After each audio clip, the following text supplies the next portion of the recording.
Good morning. তো আজ তোমাদের সঙ্গে যে বিষয়টা নিয়ে আলোচনা করব সেটা হচ্ছে প্রফিট অ্যান্ড লস। ঠিক আছে, তার আগে তোমাদের যদি কোনো কোয়ারি থাকে আগের কোনো বিষয় সম্বন্ধে সেটা বলতে পারো।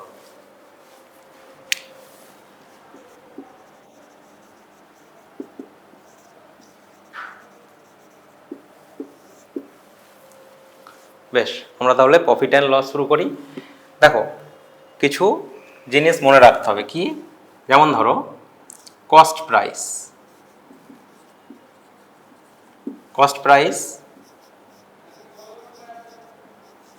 সেলিং প্রাইস, এটাকে আমরা বলি সিপি দিয়ে, এটা হচ্ছে এসপি, আর একটা হচ্ছে মার্ক প্রাইস।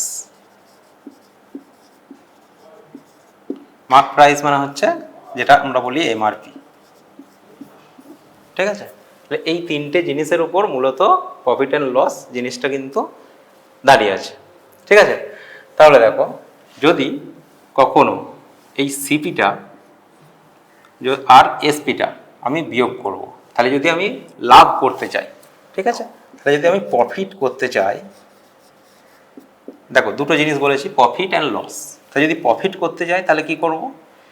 এসপি অবশ্যই কি হবে? সিপির থেকে বড় হবে। প্রফিটে কি হবে? এসপি অবশ্যই সিপির থেকে বড় হবে, মানে কস্ট প্রাইসের থেকে সেলিং প্রাইস যদি বড় হয় তাহলেই কিন্তু আমি বলবো প্রফিট হয়েছে। আর যদি আমি বলি যে লস কখন হবে? লস যদি হয় তাহলে সেটা হচ্ছে সিপিটা অবশ্যই কি হবে? সেলিং প্রাইসের থেকে বেশি হবে। এবার অনেক ক্ষেত্রে কি হয়, মানে সিপিটা কম আছে কিন্তু তোমার এসপিটা বেশি হয়ে গেছে। ঠিক আছে, তখন কি করে হয়? ধরো কোনো একটা 10টা ডিম কিনে এনেছো তুমি বাজার থেকে, দিয়ে আবার বিক্রি করবে। তো বিক্রি করার সময় দেখলে দুটো ডিম নষ্ট হয়ে গেছে, তাহলে কি করলে তুমি? এই 8টা ডিমকে যদি তুমি কেনা দামে বিক্রি করে দাও তাহলে কিন্তু তোমার লস হয়ে যাবে। ঠিক আছে, তা তখন তোমাকে কি করতে হয়, যে ওই 10টা দামের যে দাম নিয়েছে তার সঙ্গে তোমার যে কস্ট পড়েছে নিয়ে আসার বা সময়ের, সেইটা যোগ করে দেওয়া হয় ওর সঙ্গে। তারপরে তুমি ওই 8 দিয়ে ভাগ করলে 8টা ডিম তুমি বিক্রি করবে, তাহলে 8 দিয়ে ভাগ করে যেটা হবে সেটা তুমি কি করবে? সেটা সেলিং প্রাইস রাখবে প্রত্যেকটা ডিমের। ঠিক আছে, তাহলে এটা হলো প্রফিট আর লস। এবার পার্সেন্টেজ অফ প্রফিট কি করে বের করবে? তাহলে এটা হলো প্রফিট, এটা লস কখন হবে? যদি সেলিং প্রাইসটা কস্ট প্রাইসের থেকে বেশি হয়। আর লসটা কখন হবে? যদি কস্ট প্রাইসটা সেলিং প্রাইসের থেকে বেশি হয়। ঠিক আছে, এবার পার্সেন্টেজ অফ প্রফিট, পার্সেন্টেজের অফ প্রফিট কি হবে? দেখো, তখন এসপি থেকে সিপিকে বাদ দেবে, দিয়ে কস্ট প্রাইস করবে ইনটু 100, এটা হচ্ছে প্রফিট পার্সেন্টেজ। ঠিক আছে, এটা হলো প্রফিট পার্সেন্টেজ। আর পার্সেন্টেজের লস কি হয়? পার্সেন্টেজের লস হয় সিপি থেকে যদি এসপিকে বাদ দেওয়া হয়, দিয়ে যদি সিপি দিয়ে ভাগ করা হয় ইনটু 100, এটা হচ্ছে পার্সেন্টেজ অফ লস। ঠিক আছে, একটা এক্সাম্পল নাও, দেখো এতদূর পর্যন্ত ক্লিয়ার তো?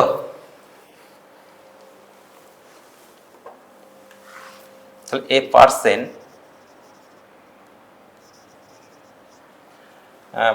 বাই 6 mangoes at rupees 30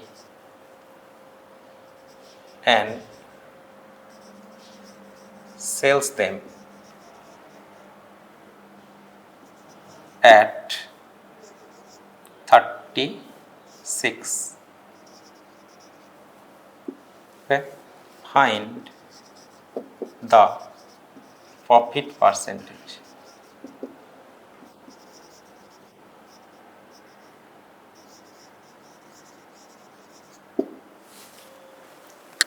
ওকে, কি করে করবে এবার বলো? তাহলে তুমি কি করবে? তা দেখবে, কিন্তু কি বলেছে দেখবে, আরে 6টা আম কিনেছে, 6টা আম কিনেছে কত টাকায়? 30 টাকায়। 30 টাকায় আম কেনার পর সেলস দেম মানে সবাই সবগুলোকেই বিক্রি করেছে 36 টাকায়। তাহলে তোমার সিপি কত? সিপি হচ্ছে 30, এসপি কত? এসপি হচ্ছে 36। তাহলে তুমি দেখতে পাচ্ছ সিপিটা এসপির থেকে বড়। তাহলে সিপিটা কি এসপির থেকে বড়? না, এসপিটা হচ্ছে গ্রেটার দেন সিপি, এটা। তাহলে কি হবে? প্রফিট হবে তো?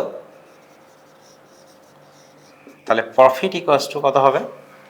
SP minus CP by CP সমান কত হয় বলো? সিপি কত? এসপি হচ্ছে 36 মাইনাস 30, সিপি হচ্ছে তোমার 30 ইন্টু 100।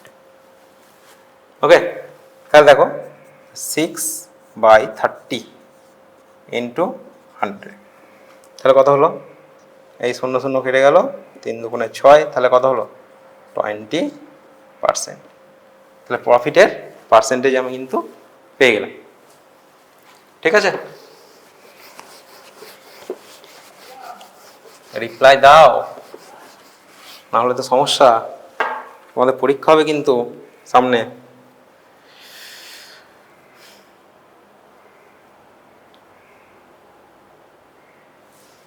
দেখো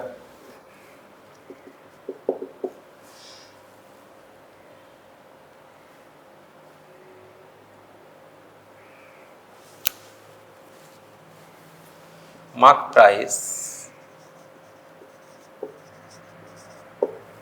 of a ball 300,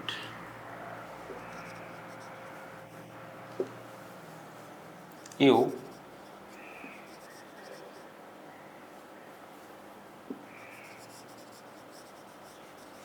bought it at 250 and sell it at 275.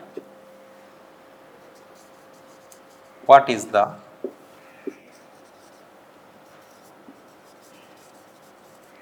profit, or what is the profit or loss?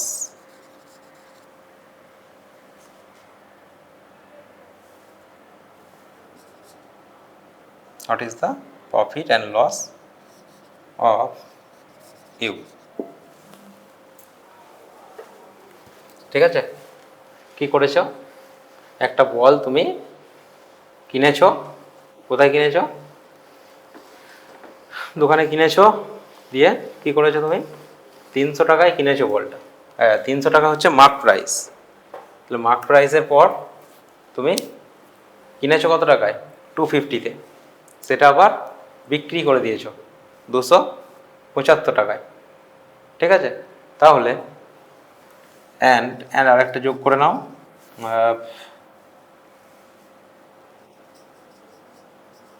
What is the, তুমি ছাড় কত পেয়েছো? ছাড় মানে কি বলা হয়?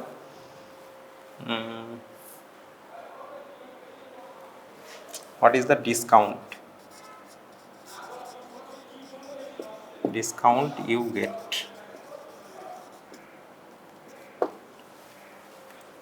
ওকে, তাহলে দেখো তোমার তাহলে দুটো উত্তর চেয়েছে। একটা হচ্ছে তোমার প্রফিট অ্যান্ড লস জানতে চেয়েছে কোনটা, আর তুমি কতটা ডিসকাউন্ট পেয়েছো বা ছাড় পেয়েছো সেটা জানতে চেয়েছে। তাহলে দেখো কি করবে তুমি? তাহলে সিপি তোমার, ঠিক আছে, সিপি কত হচ্ছে? 250। ঠিক আছে, এসপি কত? এসপি হচ্ছে 275। তাহলে দেখো আবার প্রফিট হয়েছে। Profit equals to 275 minus 250 by 250 into 100। Okay, generally আমরা দেখো সবসময় কিন্তু এই সিপিটা কিন্তু শেষে আছে, নিচেই থাকা মানে কি তোমার সবসময় কস্ট প্রাইসের উপর তোমার প্রফিট বা লস ক্যালকুলেট করা হয়। ঠিক আছে, বেশ, তাহলে এটা কত দেখো, 25/250 ইন্টু 100। তাহলে এই শূন্য শূন্য কেটে গেল, এটা কেটে গেল, তাহলে প্রফিট কত হলো তোমার, 10%। ঠিক আছে, তাহলে প্রফিট কত হলো, কত হয়েছিল, 10%। এবার তোমাকে কি করতে হবে, আবার ডিসকাউন্টটাও তুমি কতটা পেয়েছো সেটা দেখাতে হবে। তাহলে ডিসকাউন্ট করতে গেলে কি করবে, ডিসকাউন্ট করতে গেলে কি করবে বলো, দেখো ডিসকাউন্ট করতে গেলে তোমাকে কি করতে হবে, তোমার এমআরপি যেটা সেটা লিখতে হবে। এমআরপি কত, এমআরপি হচ্ছে 300, আর তুমি কিনেছো মানে তোমার হচ্ছে কস্ট প্রাইস, কস্ট প্রাইস কত, 250। তাহলে ডিসকাউন্ট কত হবে,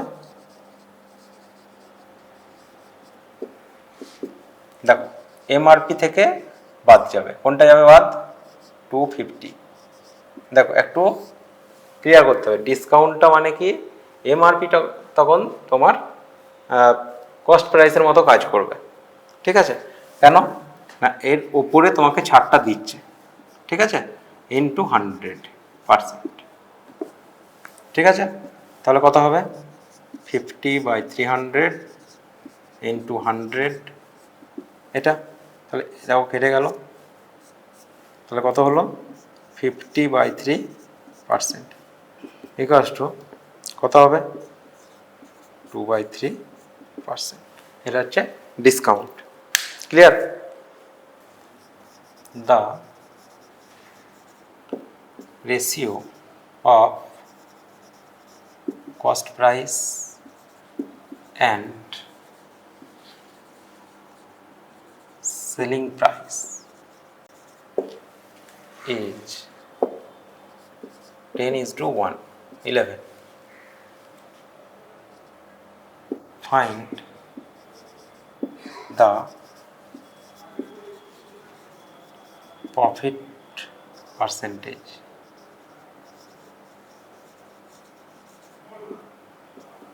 বা এরকম দিয়ে দিল, দিয়ে তোমাকে অপশন দিয়ে দেওয়া হলো। ঠিক আছে, তাহলে কি করবে, তাহলে দেখো, তাহলে লেট সিপি ইকুয়ালস টু কত, দেখো কস্ট প্রাইস প্রথমে আছে, সেলিং প্রাইস কিন্তু পরে আছে, তাহলে কস্ট প্রাইসের জন্য 10 আর সেলিং প্রাইসের জন্য 11। তাহলে আমাকে এটা যদি নাও বলে দিত তাহলে আমি ধরে নিতাম যে প্রফিটই হবে। ঠিক আছে, কারণ হচ্ছে 10-এর থেকে 11টা বড়, গ্রেটার দেন। তাহলে সিপি সমান হচ্ছে 10x। ওকে, 10x আর এসপি কত, 11x। ঠিক আছে, তাহলে প্রফিট পার্সেন্টেজ বলেছে, তাহলে প্রফিট কত হবে, দেখো 11x মাইনাস 10x বাই তোমার হচ্ছে 10x ইন্টু 100। তাহলে কত হবে এটা, x by 10x into 100x, তাহলে হচ্ছে 10%। ক্লিয়ার, তাহলে এটা হয়ে গেল তোমাদের রেশিও দেওয়া আছে, সেখান থেকে প্রফিট পার্সেন্টেজ বের করা।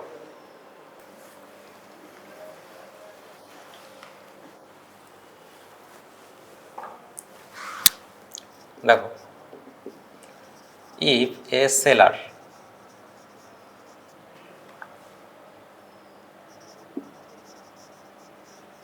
profits 20% on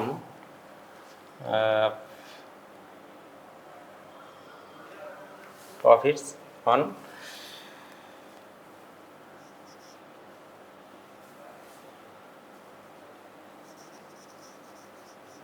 selling price, what is the profit of the seller on cost price?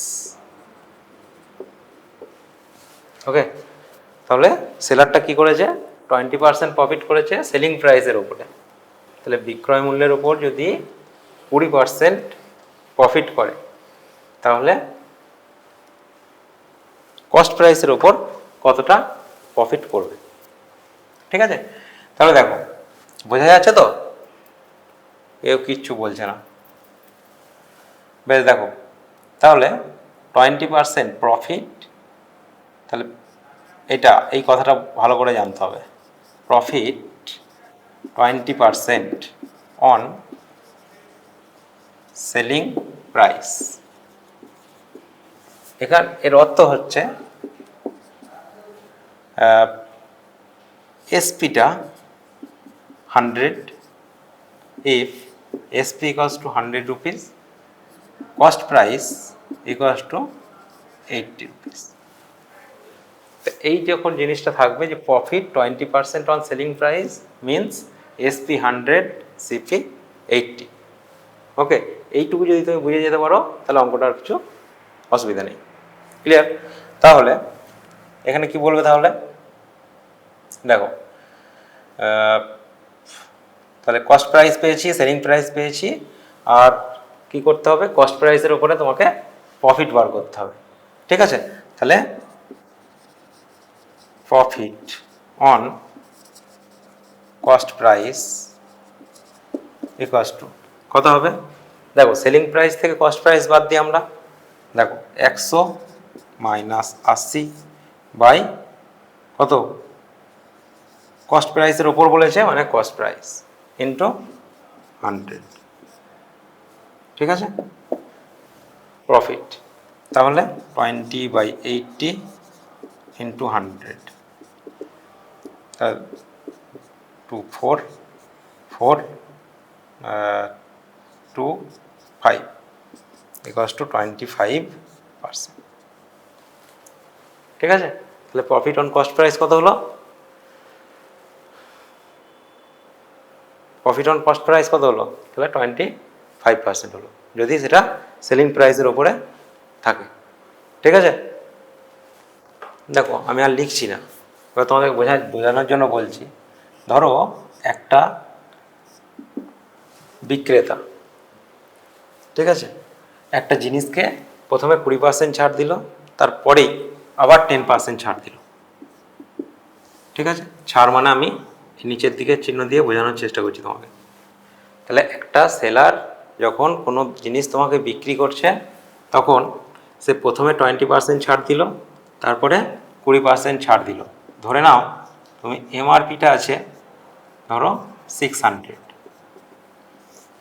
ঠিক আছে, তাহলে তোমার কস্ট প্রাইস কত হবে, বা তার সেই বিক্রেতাটা সেলিং প্রাইসটা কত তোমাকে যদি বের করতে বলে, তাহলে কি করবে?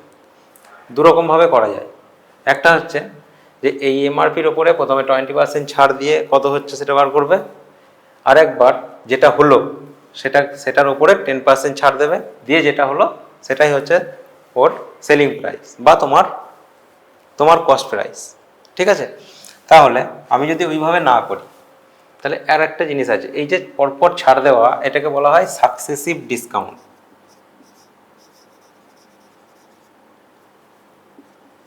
সাকসেসিভ ডিসকাউন্ট, যখন তোমাকে সাকসেসিভ ডিসকাউন্ট দেবে, ধরো X% ছাড় দিল, X% ডিসকাউন্ট, তারপরেই আবার Y% ডিসকাউন্ট দিল, এটাও ছাড় দিচ্ছে এটাও ছাড় দিচ্ছে, তাহলে ছাড় দেওয়া মানে কি -X আর এটা -Y। ঠিক আছে, এটা আমি যেটা তুমি ছাড় পাবে টোটাল সেটা বোঝাচ্ছি। তাহলে এটা যখন দুটোই মাইনাস হবে তখন কি হবে, মাইনাসে মাইনাসে প্লাস হবে, XY/100। এই যে জিনিসটা হবে এটা হচ্ছে টোটাল সাকসেসিভ ডিসকাউন্ট দেওয়ার পর তোমার এটা ছাড় হবে। ঠিক আছে, তাহলে এক্ষেত্রে যদি আমি অঙ্কটা করতে যাই, এর সাকসেসিভ ডিসকাউন্টের ছাড় কত হবে, তাহলে সাকসেসিভ ডিসকাউন্টের ছাড় দেখো, এটা হচ্ছে 20 ছাড় দিচ্ছি, এটাও ছাড় দিচ্ছি কত 10%, তাহলে মাইনাস আছে দুটোই, মাইনাসে মাইনাসে প্লাস, 20 × 10/100। তাহলে এই যে পার্সেন্টেজটা হলো এটা হচ্ছে এই দুবার ছাড় দেওয়ার পরে একসঙ্গে ছাড়টা কতটা হবে সেটা।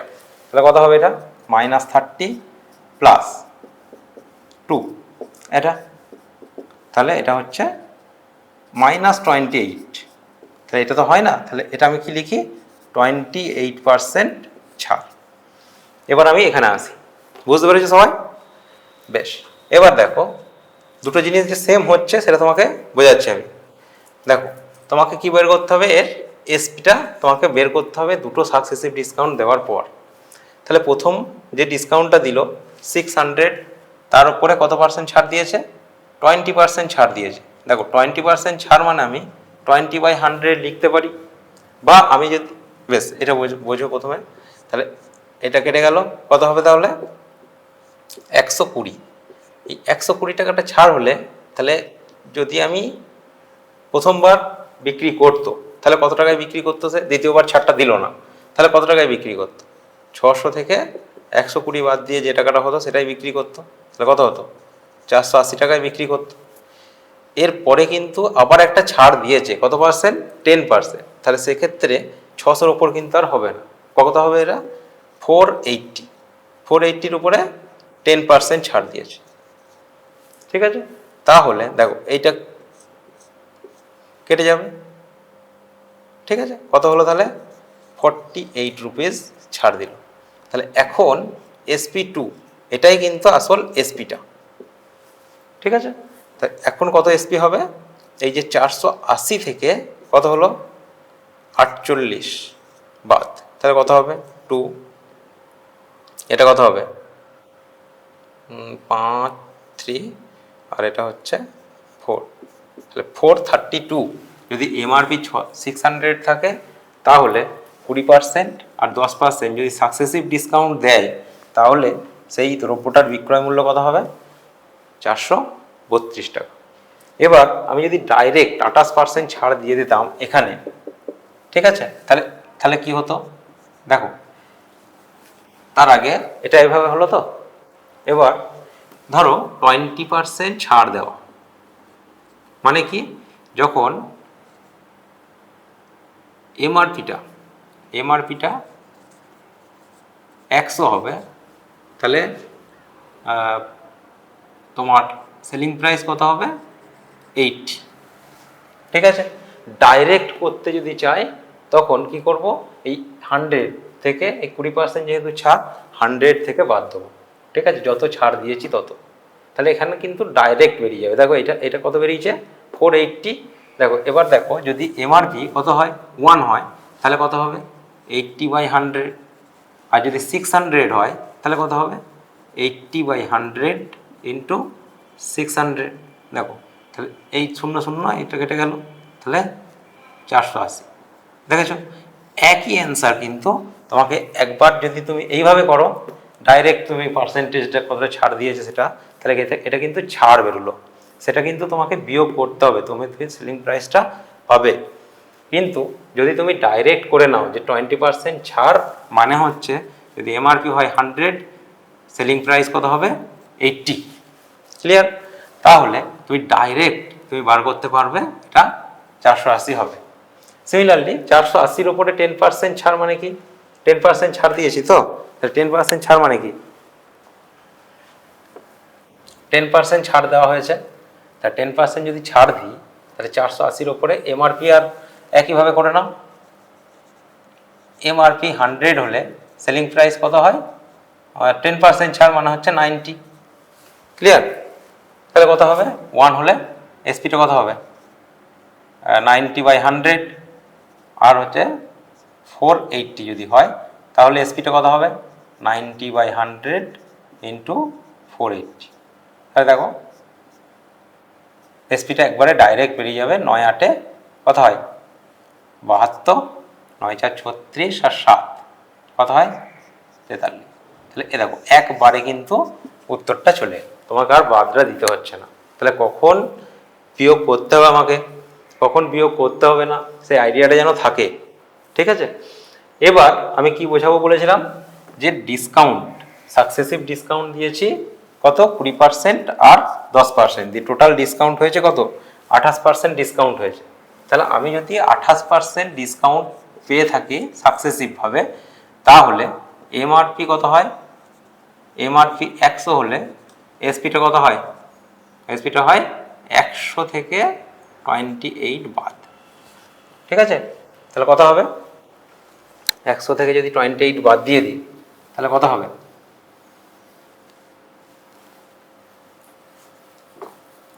বলো। 100 থেকে যদি 28 বাদ দিয়ে দেওয়া হয় তাহলে হয় 72। তাহলে 1 হলে কত হবে এসপিটা? 72/100। আর কত ছিল আমাদের? 600 ছিল। 600 ছিল মানে কত? 72/100 ইন্টু 600। তাহলে কত হলো? দেখো, 6 দুগুণে 12, 6 সাথে 42, আর 1 43। তাহলে এটা হলো। ঠিক আছে, তাহলে আমি যদি সাকসেসিভ ডিসকাউন্টটাকে এইভাবে করে নিই, তারপরে যদি ছাড় দিই, তাহলে আমি কিন্তু ডাইরেক্ট অ্যান্সার পেয়ে যাব। আবার যদি না দিই, যদি কখন এটা সম্ভব হবে, যদি বলে সাকসেসিভ ডিসকাউন্ট দেওয়ার পরে তোমার কত টাকা তুমি বিক্রি করছো তখন হবে। কিন্তু যদি এই মাঝেরটা বার করতে বলে একবার, তখন কিন্তু তোমাকে এইভাবে করতে পারো বা এখানে যেটা দেখালাম সেইভাবে করতে পারো। ঠিক আছে, তাহলে এই হলো তোমাদের প্রফিট অ্যান্ড লস। যদি এর বাইরেও কিছু সমস্যা থাকে তাহলে আমাকে কমেন্ট করে জানাবে। আজকের ক্লাস এখানেই শেষ করছি। ধন্যবাদ।